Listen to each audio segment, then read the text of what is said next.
Today we're going to talk about bar chords. Bar chords are chords that require you to use at least one finger, usually the index finger, on more than one string at a time.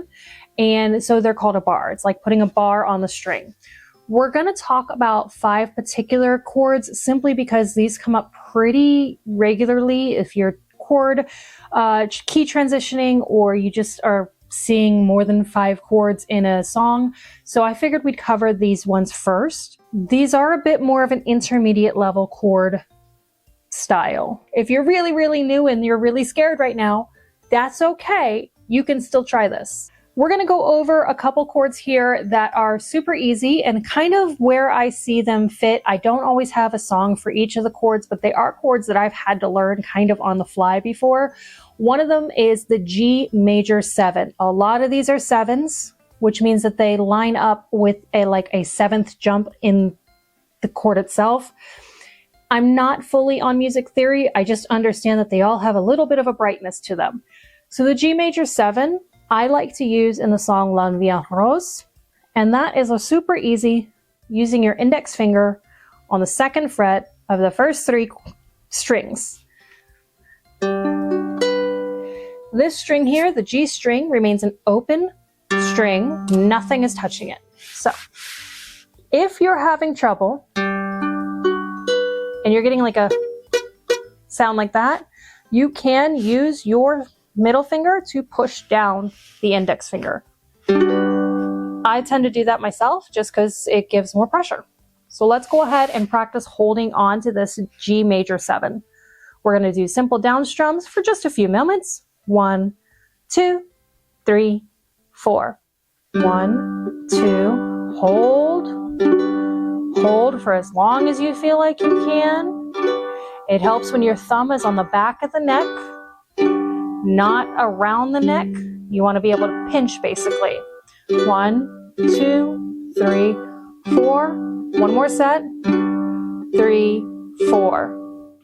If you made it all the way through, excellent. If not, that's perfectly fine. This takes practice. Let's go ahead to the B flat chord. The B flat chord you'll also see notated as A sharp. That one comes up pretty frequently for me that I have noticed. I can't name the song immediately, but it does come up. You're going to use your index finger on the first 2 strings of the 1st fret, so your E and A string. You're going to put if you have to use your middle finger, you're going to put your ring finger, but if you're doing it without that, your middle finger will go on the 2nd fret of the C string, and your ring finger or pinky finger, depending on how you're doing this, will go down on the 3rd fret of the G string. That's your A sharp, B flat. Let's go ahead and do this a few times, holding on. 1, 2, 3, 4.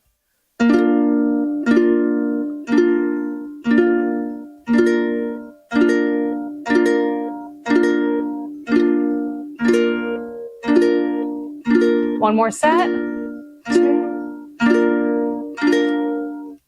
You may have noticed that I wasn't always getting that sound at the end. That's okay. It's not the end of the world to not get that sound. It still sounds good when you're playing it in a song. Before moving on in the lesson, let me know in the comments below what you would love to see me cover in future videos. Now let's get back to the lesson. The next one that I see come up with some frequency is the B minor chord. That chord is going to be you placing your index finger either on the first 3 strings of the 2nd fret or the entire 2nd fret.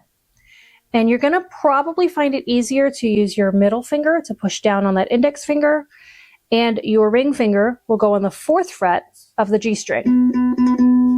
That's what it should sound like.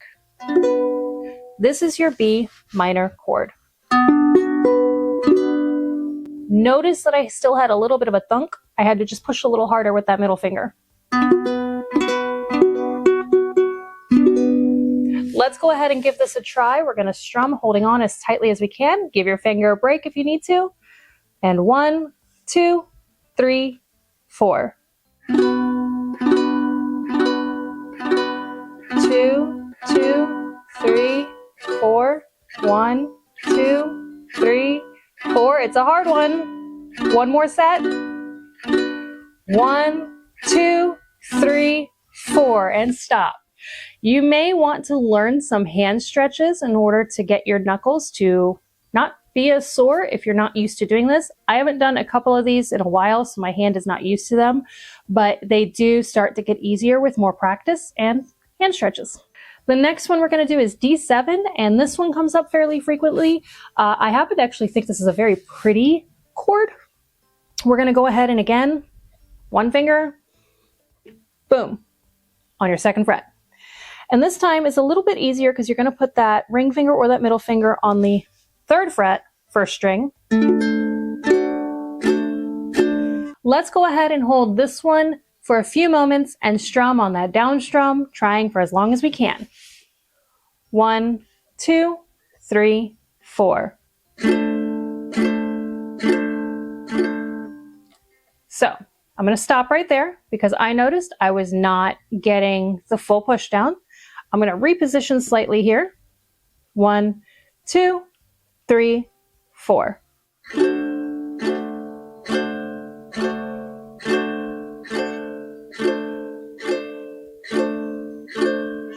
One more set.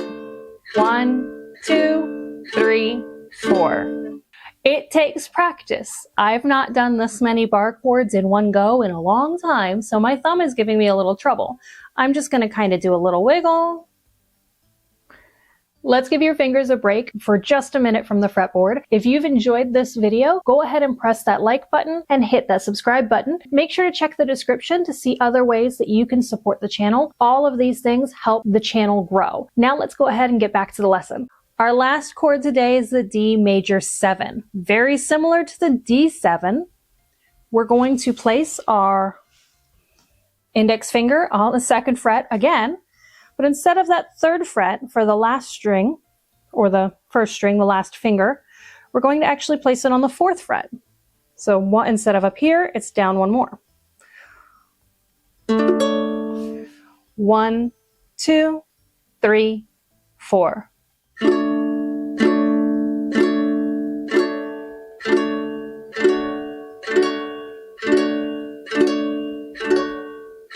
Last set. 1, 2, 3, 4. If you made it this far, excellent. My fingers are giving me a little trouble, so don't feel too bad, but you practiced and that's the important part. Keep going back to this video and practice further. Don't forget to check out the description for links and ways to support this channel. Hit that subscribe button and I will see you in the next video. Happy strumming. Check your laundry. Bye.